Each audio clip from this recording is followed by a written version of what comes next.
les traigo un nuevo tema del desarrollo embrionario, específicamente la formación de las cavidades corporales y el diafragma. Así que vamos allá. Un tubo sobre otro tubo. Lo primero que hay que saber es que durante la tercera y la cuarta semana, la capa superior, ectodermo del disco embrionario trilaminar, forma la placa neural, que se pliega hacia arriba para constituir un tubo y dar origen al encéfalo y la médula espinal por medio del proceso de neurulación. Casi de manera simultánea, la capa ventral, endodermo, se pliega hacia abajo para formar el tubo intestinal, de modo tal que el embrión queda constituido por un tubo ubicado sobre otro, el tubo neural en la región dorsal y el tubo intestinal en la ventral. La capa intermedia, que es el mesoderma, mantiene unidos a ambos tubos. Al final ya de la tercera semana, el mesoderma intraembrionario se va a diferenciar en un mesoderma paraxial, en un mesoderma intermedio y en un mesoderma de la placa lateral. En esta misma diapositiva vamos a poder explicar la formación en este caso de las cavidades corporales, la cual es muy importante. Ahora, aparecen en el mesoderma de la placa lateral hendiduras que coalescen para dividir en dos la capa sólida. Las capas parietales, somática y visceral, la esplánica, que reviste la cavidad intraembrionaria y rodean los órganos respectivamente, se van a dividir. En conjunto, la capa parietal, que es la somática del mesoderma de la placa lateral, y el ectodermo suprayacente se va a denominar somatopleura. La capa visceral del mesoderma de la placa lateral junto con el endodermo embrionario se denomina esplagmopleura. Ahora, el espacio que existe entre las capas visceral y parietal del mesoderma de la placa lateral corresponde a la cavidad corporal primitiva, que también se la va a conocer como un celoma intraembrionario. Durante la cuarta semana, los lados del embrión empiezan a crecer en una dirección ventral para dar origen, en este caso, a dos pliegues laterales de la pared corporal. Estos pliegues van a estar integrados por la capa parietal del mesodermo de la placa lateral, el ectodermo suprayacente y células provenientes de los somitas adyacentes. Al tiempo que estos pliegues avanzan, pues la capa endodérmica también se pliega en una dirección ventral y se cierra para dar origen al tubo intestinal. Al final ya de la cuarta semana, los pliegues de la pared lateral del cuerpo se alcanzan en la línea media y se fusionan, cierran la pared ventral del cuerpo y con esto pueden adoptar en este caso la posición fetal.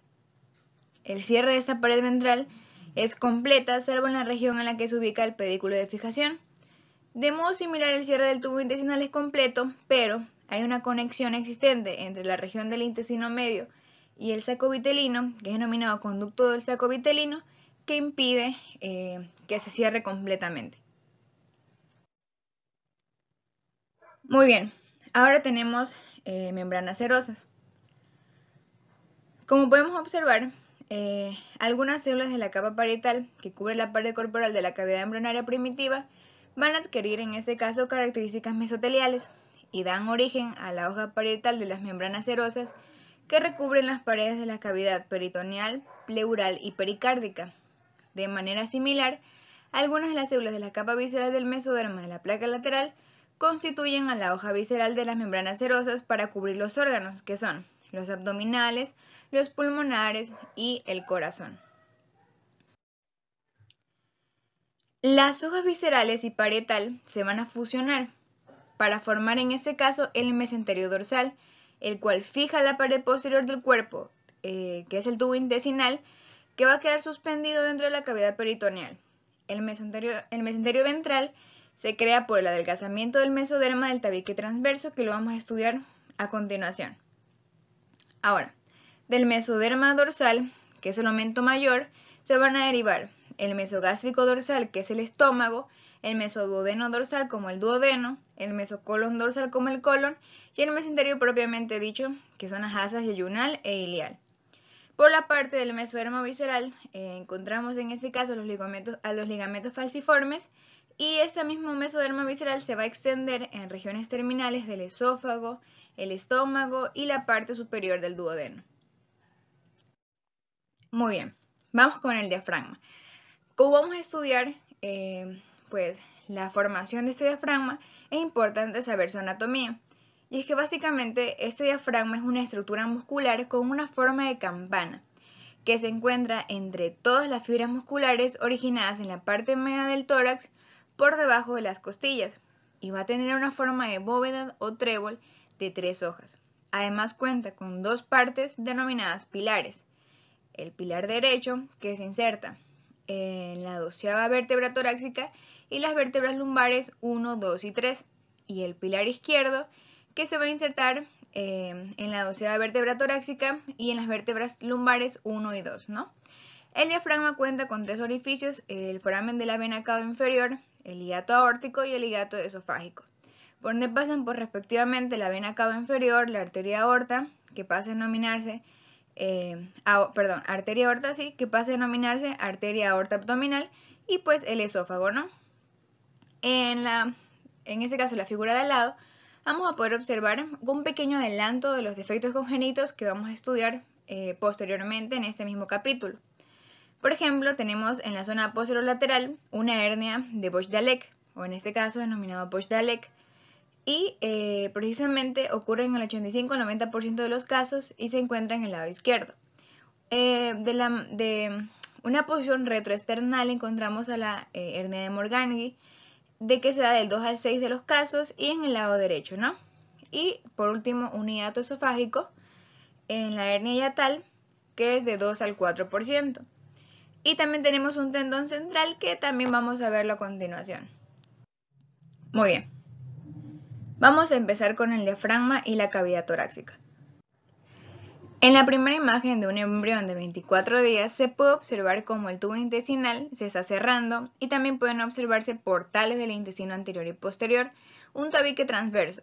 Este tabique es una placa gruesa de tejido mesodérmico que se la puede ver muchísimo mejor en la imagen de al lado y está situada entre el tubo cardíaco primitivo y el hígado que se está desarrollando.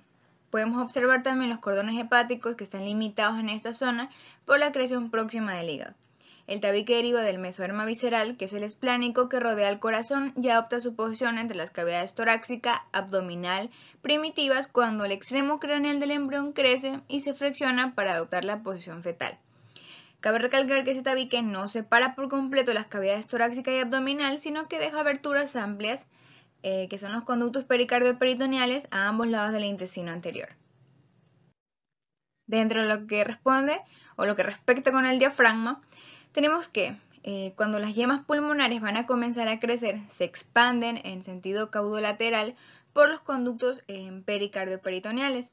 Por el crecimiento rápido de estos pulmones, se vuelve insuficiente el diámetro de dichos conductos y los pulmones van a comenzar a expandirse hacia la mesénquima de la pared corporal en una dirección dorsal, lateral y ventral. La expansión ventral y lateral va a ocurrir generalmente por detrás de estos pliegues pleuropericárdicos. Con la expansión de los pulmones, el mesoderma de la pared corporal van a producir 2 componentes, la pared definitiva del tórax y las membranas pleuropericárdicas. Para finalizar, las membranas pleuropericárdicas se fusionan una con otra junto con la raíz de los pulmones, con los que la cavidad torácica queda dividida en 2, en una cavidad pericárdica definitiva y pues también 2 cavidades pleurales que van a ser donde se van a encontrar los pulmones. La formación del diafragma. Las cavidades pleurales y pericárdicas se van a mantener comunicadas con la cavidad abdominal peritoneal por medio de los conductos pericardio-peritoneales. Al avanzar el desarrollo, estos conductos quedan cerrados de una manera parcial por estructuras con configuración de media luna, los pliegues pleuropericárdicos. Para la 7ª semana, los pliegues se adelgazan para dar origen a las membranas pleuroperitoneales que crecen en una dirección medial para fusionarse con el mesenterio del esófago, que forman los pilares del diafragma en torno a la aorta. Las membranas pleuroperitoneales siguen creciendo hasta funcionarse una con otra y cubrir por completo el tabique transverso. Su periferia en este caso constituye el tejido conectivo que funge como un andamiaje y guía para los mioblastos provenientes de los segmentos cervicales 3 a 5, para generar en este caso la musculatura del diafragma.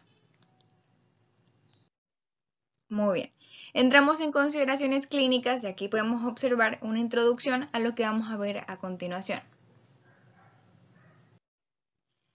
¿Qué es la ectopia cordis? Bueno, es la malposición del corazón que se localiza fuera de la cavidad del tórax de forma parcial o total.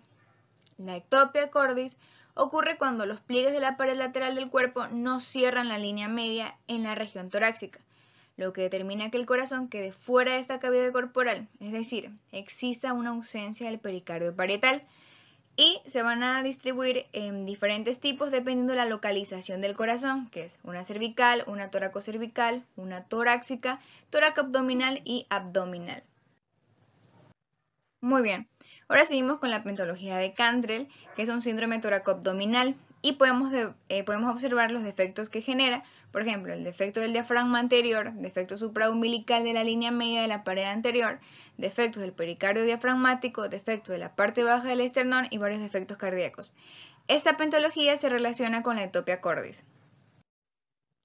La gastrosquisis y la onfalocele. La gastrosquisis es un defecto de nacimiento en la pared abdominal en el cual los intestinos del bebé salen del cuerpo a través de un orificio al lado del ombligo. Este orificio puede ser pequeño o grande y a veces también puede salir otros órganos como el estómago o el hígado.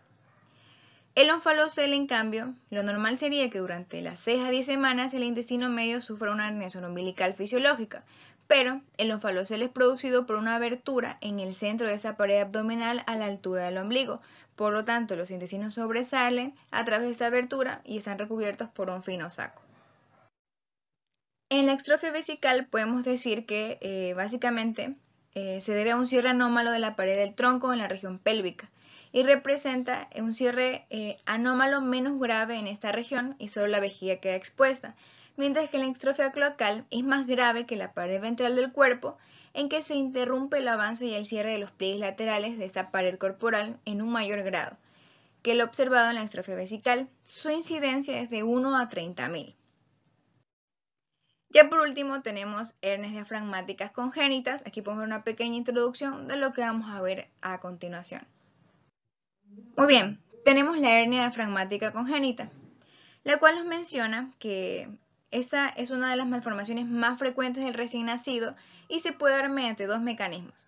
Puede deberse a la falta de la longitud del intestino anterior por la ausencia del mesenterio dorsal, lo que mantiene al estómago en una región torácica, o el mecanismo más frecuente, que en este caso, cuando las células musculares fallan en la migración hacia alguna de las membranas pleuroperitoneales y eso da origen a una región debilitada, y generalmente se da la herniación subsecuente de estos órganos abdominales hacia lo que es la cavidad torácica. Tenemos una hernia esofágica del hiato, en donde, esta básicamente es una parte del estómago que sobresale dentro del tórax, ¿no? Ingresa mediante un orificio donde este esófago se conecta con el estómago.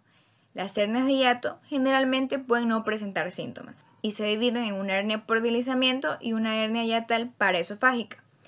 La que es por deslizamiento se produce un deslizamiento tanto de la unión del esófago con el estómago como en la parte superior del estómago a través del hiato, como lo podemos observar en la imagen.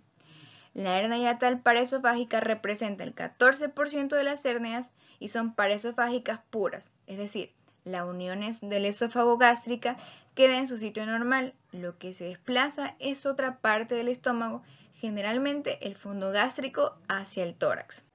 Bueno, esto ha sido todo por hoy. Recuerda, mi nombre es Melanie Ordóñez y si te gustó este contenido, suscríbete para obtener más.